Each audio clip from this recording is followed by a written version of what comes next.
Hello people, CI movie insider और मैं हूं मोहित। इस वीडियो में हम बात करने वाले हैं मार्वल कॉमिक्स के super villain Kang the conqueror के बारे में, जिसकी एमसीयू में पहली अपीयरेंस लोकी सीरीज में ही हू रिमेन्स के रूप में हुई है। जो सनातन है वो अभी भी मुझे यही बुलाती है। अजीब है ना? पर मुझे पसंद है। अब कॉमिक्स में कैंग और ही हू रिमेन्स दोनों ही अलग कैरेक्टर्स हैं, लेकिन मार्वल वालों ने एमसीयू में ही हू रिमेन्स को कैंग के वेरिएंट के रूप में दिखाया है। कॉमिक्स में कैंग की पहली अपीयरेंस 1963 में आई फैंटास्टिक फोर इशू 19 में हुई थी, जहां वो रामाटूट के रूप में दिखा था, और कैंग के रूप में 1964 में आई द एवेंजर्स इशू 8 में हुई। कैंग के time lines, time travel, multiple Kang, Kang के वेरिएंट्स कैंग की स्टोरी को कॉम्प्लिकेटेड बनाते हैं, लेकिन मैं इस वीडियो में कैंग की स्टोरी को शॉर्ट में बताऊंगा।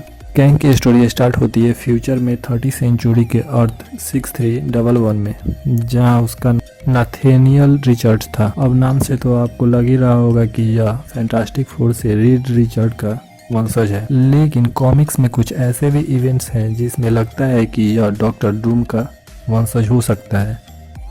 कैंग खुद भी अपने पूर्वजों के बारे में नहीं जानता, जिसे जानने के लिए कैंग अपने रिचर्ड टाइटल पर रिसर्च करना स्टार्ट किया, तो उसे पता चला कि अर्थ 616 के सुपर हीरो फैंटास्टिक फोर और डॉक्टर डूम के बारे में। इसी दौरान उसे एक टाइम मशीन मिली, जिसकी सहायता से उसने एसेंट इजिप्ट में ट्रेवल किया। यहाँ आकर नथानियल ने अपनी आइडेंटिटी चेंज की और वह रामाटूट बना। उसने सारे इजिप्ट को कैप्चर किया। वह वहाँ के लोगों के लिए गॉड की तरह था।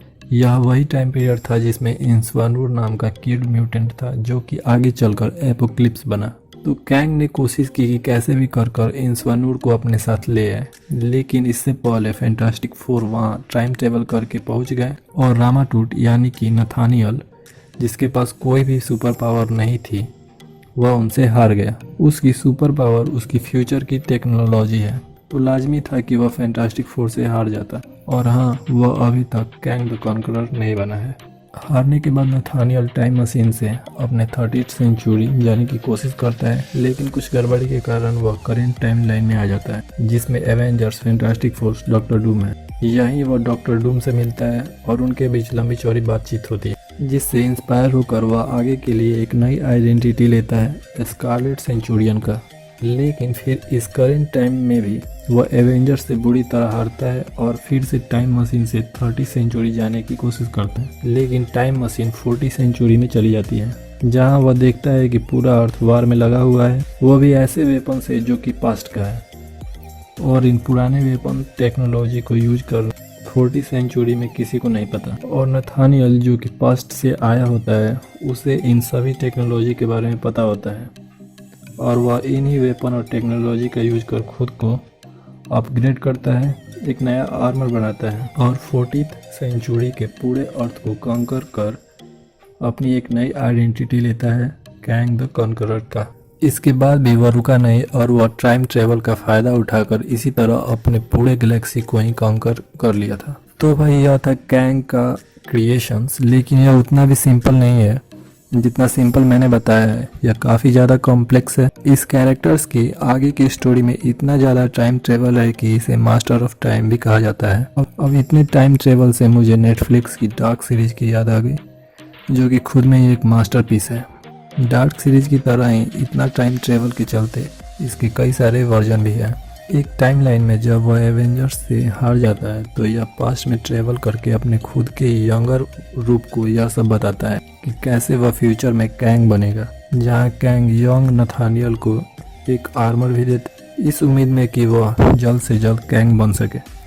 लेकिन यंग नथानियल को अपना फ्यूचर पसंद नहीं आता और वह कैंग पर हमला कर टाइम ट्रेवल कर भाग जाता है, और फ्यूचर में वह कैंग ना बन एक सुपर हीरो आयरन लेड बनता है और यंग एवेंजर्स ज्वाइन करता है। लेकिन कहानी यहाँ अंत नहीं होती। आगे जाकर एक हादसे के बाद आयरन लेड किड इमोर्टस बनता है और फिर 40th सेंचुरी में कैंग द कॉन्करर बन जाता है। इसके अलावा भी उसकी अदर्स आइडेंटिटी में Victor Timely, blue man, master of man, lord of the seventh son, Victor Timely junior, Victor Timely third शामिल है। इसके साथ ही 40th सेंचुरी के कैंग का love connection princess Ravonna Renslayer के साथ था। फिर मल्टीवर्स के स्टोरी लाइन में काउंसिल ऑफ द कैंग भी था, जहां सारे यूनिवर्स के कैंग एक साथ दिखे थे और इनमें से एक प्राइम कैंग था जिसका एक ही मोटिव था कि सभी टाइमलाइन को कंकर करना।